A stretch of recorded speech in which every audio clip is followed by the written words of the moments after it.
మనం తీసుకోబోతున్న టాపిక్ ఏంటంటే వైసీపీలో వైఎస్ భారతికి కీలక బాధ్యతలు అప్పగించబోతున్నారా అంటే గత కొన్ని రోజులుగా ఈ చర్చ అయితే మాత్రం చాలా సీరియస్గా నడుస్తూ వస్తుంది. ఒకవైపు వైసీపీలో సీనియర్లే కాదు, మరోవైపు చూసినట్లయితే వైసీపీలో తమ భవిష్యత్తు మీద ఆందోళనలో ఉన్న నేతలంతా కూడా భారతి మీద ఈరోజు నిజంగానే ఫోకస్ పెట్టే ప్రయత్నం చేస్తూ ఉన్నారు. ఇంకొంతమంది ధైర్యం చేసి మరి పిల్లి మెడలో గంట ఎవరు కడతారన్న విధంగా జగన్మోహన్ రెడ్డి దగ్గర ఈ ప్రస్తావన అయితే తీసుకొస్తా ఉన్నారనేది మనకున్న సమాచారం. అయితే ఇంత హఠాత్తుగా జగన్ దీనికి ఎంత సానుకూలంగా స్పందించారు ఈ ప్రపోజల్కి అనేది మనం పక్కన పెడితే, బట్ జగన్ మనసులో కూడా ఎప్పటి నుంచో ఈ చర్చ అయితే ఉంది అనేది ఆయన చాలాసార్లు పార్టీ ఓటమి తర్వాత, మొన్నటి ఎన్నికల్లో 11 సీట్లకే పరిమితమైన తర్వాత చాలాసార్లు ఈ అంశాన్ని ఆయన కూడా పార్టీ నేతలతో చర్చించారనేది అయితే మనకున్న సమాచారం. ఓవరాల్గా ఇప్పుడు పార్టీ ఉన్న పరిస్థితుల్లో జగన్మోహన్ రెడ్డి భారతిని ఎందుకు ఇన్వాల్వ్ చేయాలని అనుకుంటూ ఉన్నారు. భారతిని ఇన్వాల్వ్ చేయడం ద్వారా పార్టీ శ్రేణులకు కానీ పార్టీలో సీనియర్స్ కానీ ఆయన ఎలాంటి మెసేజ్ ఇవ్వాలనుకుంటూ ఉన్నారు. సో పూర్తి స్థాయిలో జగన్మోహన్ రెడ్డి భారతిని పార్టీలో కరంగేట్రం చేస్తే ఆమెకు వైసీపీలో ఎలాంటి బాధ్యతలు దక్కబోతున్నాయి? ఈ ప్రశ్నలన్నీ కూడా నిజంగానే హాట్ టాపిక్ అవుతూ వస్తున్నాయి. Bharathi talk of the YCP అయ్యారు అనడంలో కూడా ఈ రోజున మనం ఆశ్చర్యం లేదు. అంత సీరియస్గా జగన్మోహన్ రెడ్డి అసలు భారతి మీద ఫోకస్ పెట్టాల్సిన అవసరం ఇంత త్వరగా ఎందుకు వచ్చింది అనేది కూడా మనం ఇక్కడ చెప్పుకునే ప్రయత్నం చేద్దాం.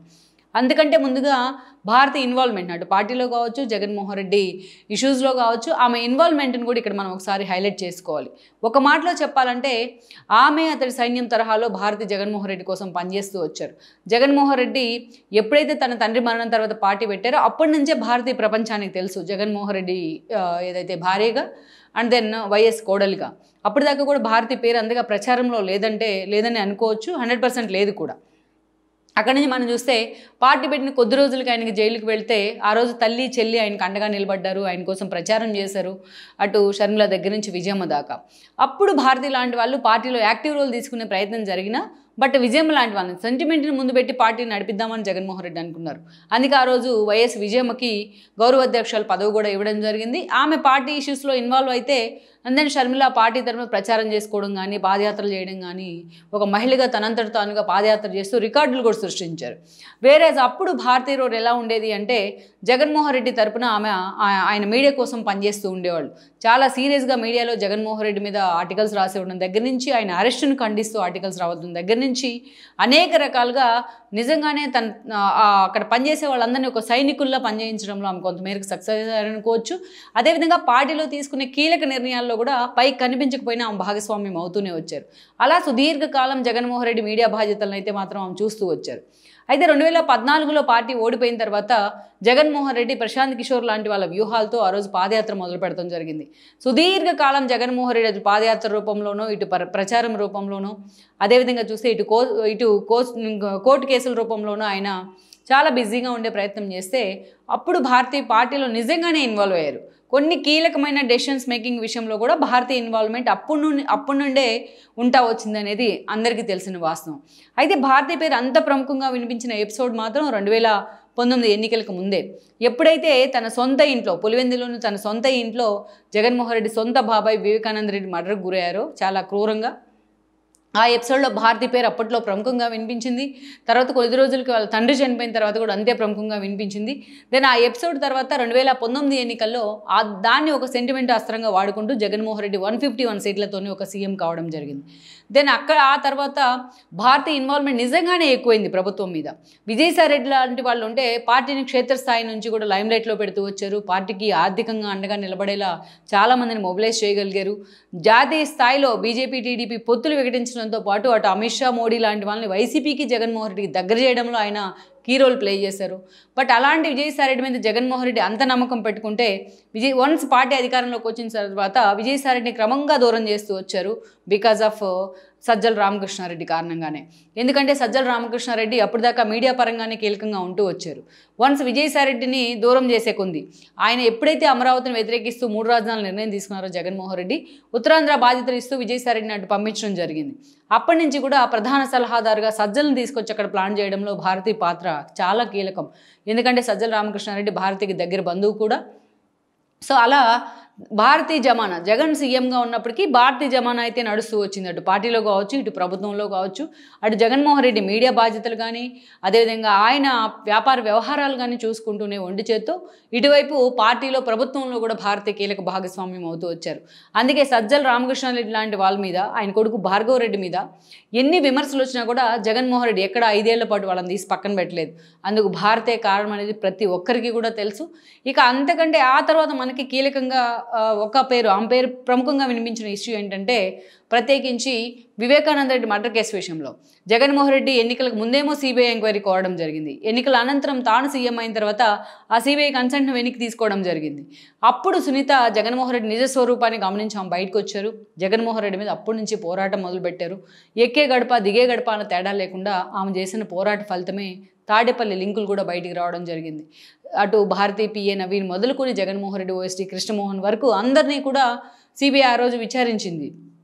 ఆ తర్వాత చూస్తే భారతీయ పేరు కూడా చాలా ప్రముఖంగా ఎప్పుడు కూడా ప్రతిపక్ష నోట్లోంచి కూడా తెర మీదకి వస్తూనే ఉంది. ఇక ఎప్పుడైతే షర్మిల తెలంగాణలో తన పార్టీని కాంగ్రెస్లో మెర్జీ చేసి ఏపీలోకి ఆమె ఎంట్రీ ఇచ్చున్నారు పీసీసీ చీఫ్ హోదాలో, అప్పటి నుంచి సునీత కూడా ఆమెతో జత కలిశారు. ఎన్నికలకు ముందు వీళ్ళిద్దరూ కలిసి డైరెక్ట్ అటాకే ప్రారంభించారు భారతి మీద. అటు వ్యక్తిగతంగా షర్మిలాని జగన్మోహన్ రెడ్డి అనుకో టార్గెట్ చేయడం వెనుక భారతీనే ప్రధానంగా ఉన్నారు అనేది వాళ్ళిద్దరూ కూడా చేసిన ఆరోపణ. జగన్మోహన్ రెడ్డి పునాదులు రక్తంతో తడిచిపోవడం వెనుక కూడా భారతీనే ఉంది అంటూ సునీత లాంటి వాళ్ళు చాలా ఘోరమైన, చాలా విగ్రస్ స్టేట్మెంట్ కూడా ఇవ్వడం జరిగింది ఎలక్షన్కి ముందు ఎన్నికల ప్రచారంలో.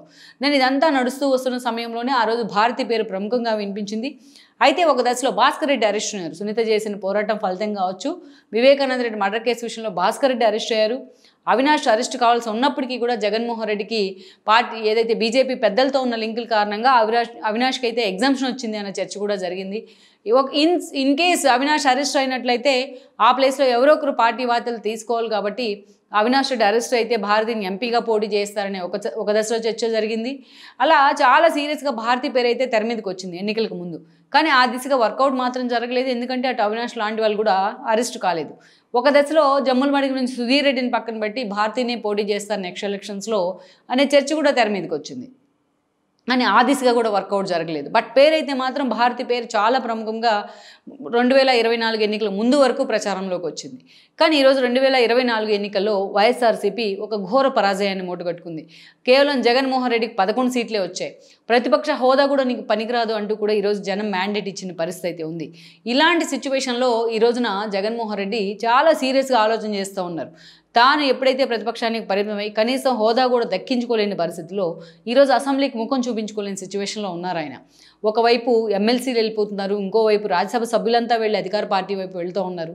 ఇంకోవైపు తన పక్కనున్న ఇక ఓడిపోయిన వాళ్ళు మెజారిటీ ఆయన మీద తిరుగుబాటు జెండా ఎగిరేసి ఓపెన్ స్టేట్మెంట్ ఇస్తూ బయటికి వెళ్ళిపోయినారు. ఈరోజు చాలా స్కోప్ ఉంది రాష్ట్రంలో. టీడీపీ కాకుంటే జనసేన కాకుంటే బీజేపీ, అది కూడా కాకుండా ఉంటే షర్మిల అధ్యక్షత వహిస్తున్న కాంగ్రెస్. ఆమె రీవ్యాంప్ చేసే ప్రయత్నం చేస్తుంది కాంగ్రెస్ను.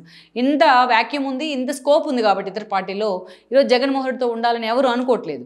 ఇక మిగతా తనతో పాటు 11 మంది ఎమ్మెల్యేలు ఉంటే వాళ్ళు ఎప్పుడు తన దగ్గర నుంచి జారిపోతారనే ఒక డైలమాలో జగన్మోహన్ రెడ్డి ఉన్నారు. ఇక ఇలాంటి సిచ్యువేషన్లో ఒకవైపు చూస్తే జగన్మోహన్ రెడ్డిని కేసులు తరుముతూ వస్తున్నాయి. అటు రఘురామకృష్ణరాజు లాంటి వాళ్ళు వేసిన కేసులు కావచ్చు, ఆయన బెయిల్ ఏ క్షణమైనా రద్దయ్యే అవకాశం స్పష్టంగా కనిపిస్తుంది. మరోవైపు చూస్తే అటు అవినాష్ రెడ్డికి సంబంధించి మొన్ననే వివేకానంద మర్డర్ కేసు విషయంలో సుప్రీం కూడా చాలా సీరియస్ అయిన పరిస్థితి అయితే ఉంది. మరోవైపు సునీత తన పోరాటం కూడా మరోసారి విగ్రస్ చేశారు. ఇలాంటి సిచ్యువేషన్ మరొకటి షర్మిల ఈరోజు తనకు ఒక థ్రెట్గా మారబోతోంది. మాజీ కాంగ్రెస్ నేతలు అంతా కూడా ఈరోజు వైఎస్ఆర్సీపీలో మెజారిటీ ఉన్నారు. అసలు గట్టిగా మాట్లాడితే కాంగ్రెస్ ఓటు బ్యాంకే జగన్ కళ్ళి మళ్ళీని పరిస్థితుంది. ఆ ఓటు బ్యాంకే ఈరోజు వైఎస్ఆర్సీపీ ఓటు బ్యాంక్. ఈరోజు జగన్మోహన్ రెడ్డి డిఫెన్స్లో ఉన్న పరిస్థితుల్లో షర్మిల చాలా సీరియస్గా పార్టీ మీద ఫోకస్ పెట్టారు. కాంగ్రెస్ పెద్దల అండదండలతో వాళ్ళంతా కూడా పెద్దలతో ఆమె టచ్లోకి వచ్చారని చర్చ ఉంది. అప్పట్లో వైఎస్ సన్నిహితులు అందరినీ కూడా మళ్ళీ ఆమె కాంగ్రెస్ వైపు రప్పించే ప్రయత్నం చేస్తూ ఉన్నారు. సో ఇన్ని థ్రెట్స్ ఉన్నాయి జగన్మోహన్ రెడ్డి చుట్టూరు. మరోవైపు చూస్తే ఈరోజు తను పాదయాత్ర చేస్తానో లేకపోతే ఓదార్పు యాత్ర చేస్తానో జిల్లాల పర్యటన మొదలు పెడతానో ఆయన చాలా ఉత్సాహం చూపిస్తూ ఉన్నారు. ఏదో ఒక రూపంలో జనానికి ఫేస్ చూపించాలంటే ఏదో ఒక ఇష్యూ తీసుకుని జనంలోకి వెళ్లాల్సిందే అని కూడా చాలా స్టబ్బోరన్గా ఆయన అనుకుంటూ ఉన్నారు. మరి ఈరోజు జగన్మోహన్ రెడ్డి పక్కకు వెళ్ళి జనంలోకి వెళ్ళినట్లయితే ఆ రోజులాగా జగన్మోహన్ రెడ్డి పక్కన ఈరోజు ఎవరూ లేరు. అటు బ్రదర్ అనిల్ లేరు, క్రిస్టియన్ సంఘాలు అన్నింటినీ తీసుకొచ్చి ఆయనకు సపోర్ట్ చేయించేందుకు, ఆయన కోసం ప్రచారం చేసి కాళ్ళు కీళ్ళు ఎరవేగొట్టుకునేందుకు కూడా షర్మిల సిద్ధంగా లేదు. ఇంకోవైపు చూస్తే తన తల్లి మీదే కేసులు పెట్టి ఆమెను కూడా దూరం చేసుకున్న పరిస్థితి జగన్మోహన్ రెడ్డిది. సో తనకి ఎప్పుడు కూడా ఒక ఆయుధాలుగా నిలబడి వాళ్ళంతా కూడా ఈరోజు వాళ్ళు అస్త్ర సన్యాసం చేశారు ఆయన కారణంగానే. ఈరోజు అటు సజ్జలానో లేకపోతే విజయసాయిరెడ్డినో జనంలోకి పంపించాలా అనుకుంటే ఆ స్థాయిలో వాళ్ళని జనం ఎంతవరకు యాక్సెప్ట్ చేస్తారు, ముందు అసలు వైఎస్ఆర్సీపీ శ్రేణులు ఎంతవరకు యాక్సెప్ట్ చేస్తారు అనేది ఇంకో చర్చ.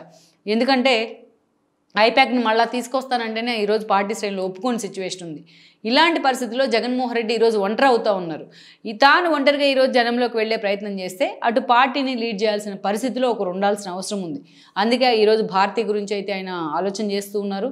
అందుకే భారతిని చాలా క్రియాశీలకంగా పార్టీలో అటు ప్రత్యక్ష ఎన్నికల్లో కాకుండా పార్టీలో ఏదో ఒక క్రియాశీలకమైన పోస్టులో ఆమెను నిలబెట్టాలనే ప్రయత్నం అయితే జరుగుతోంది. ప్రత్యక్షంగా పార్టీలో ఆమెను భాగస్వామ్యం చేసినట్లయితే అటు మహిళల ప్రాధాన్యత కూడా పెరిగినట్లు అవుతుంది. తన తల్లిని తన చెల్లిని రీప్లేస్ చేసే అవకాశం భారతికి వస్తుంది అని కూడా జగన్మోహన్ రెడ్డి భావిస్తూ ఉన్నారు. అందుకే ఆమెకి త్వరలోనే చాలా కీలక బాధ్యతలు ఇవ్వబోతుందనే హింట్ కూడా ఆయన ఇస్తూ ఉన్నారని సమాచారం ఉంది మన దగ్గర. లెట్స్ సీ మరి భారతి విషయంలో జగన్మోహన్ రెడ్డి చేసిన ప్రయత్నం ఎంతవరకు వర్కౌట్ అవుతుందనేది మనం చూడాల్సి ఉంది. ఈ వీడియో మీకు నచ్చినట్లయితే please share, like and subscribe R24 Telugu.